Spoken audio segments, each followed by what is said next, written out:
मन को वश में करने के लिए क्या करे? बुद्ध की कहानी। इस कहानी के पीछे को तर्क अगर आप समझ गए तो आपका मन काबू में हो सकता है। पहली बार जब इस कहानी को मैंने पढ़ा तो मुझे इसका तर्क समझ नहीं आया, लेकिन इसका भाव प्रेरणादायी है। एक बार महात्मा बुद्ध किसी नगर से गुजर रहे थे। बुद्ध की नजर एक कपड़े के व्यापारी पर पड़ी रहा था। बुद्ध चलकर उनके पास गए और पूछा कि हे भाई, तुम इतने उदास क्यों हो?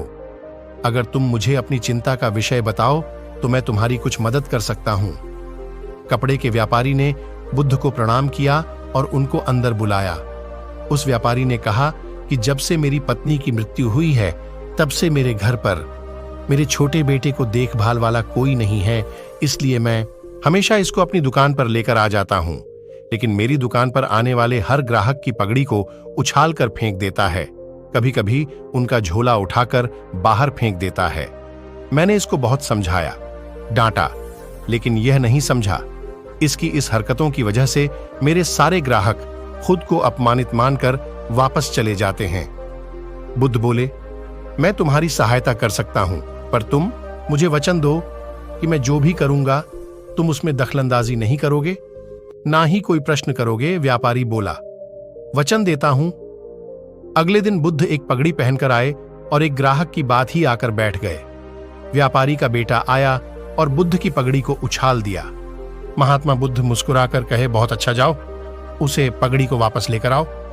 वह बच्चा दौड़कर गया और पगड़ी लाकर बुद्ध को दे दी। अगले दिन बुद्ध एक कुल्हाड़ी और एक लकड़ी लेकर आए। उस लड़के ने फिर से उस पगड़ी को उछाल दिया। बुद्ध ने उस लड़के को कुल्हाड़ी और लकड़ी दे दी और कहा, जाओ इस लकड़ी को काटो। व्यापारिक को थोड़ा सा डर लग रहा था कि कहीं उसके लड़के को चोट नहीं आ जाए, लेकिन उसको अपना वचन याद था। 7 दिन तक महात्मा बुद्ध कोई न कोई नया काम लेकर आते हैं और उस लड़के से करवाते हैं। शीघ्र ही वह लड़का भूल गया कि उसको किसी की पगड़ी उछालनी है। व्यापारी बहुत खुश हुआ और बुद्ध को धन्यवाद दिया। मुझे पता है कि इस कहानी का और मन के वश का कोई विशेष संबंध नहीं है, लेकिन पहले आप इस तर्क को समझ लीजिए। अगर हम अपने मन को अपने हिसाब से काम नहीं करवाएंगे तो मन अपने हिसाब से काम करेगा। मन वश में हो सकता है यदि मन को हम अपने अनुसार चलाएं। मन 2 तरीके से काम करता है। पहला, मन अपने हिसाब से काम कर सकता है, या दूसरा, मन को हम अपने हिसाब से काम करवा सकते हैं। बुद्ध से मिलने से पहले उस लड़के का मन और दिमाग अपने हिसाब अनियंत्रित रूप से काम कर रहा था, लेकिन बुद्ध ने उस लड़के को अपने अनुसार काम करवाया, जिससे उसकी आदत बदल गई।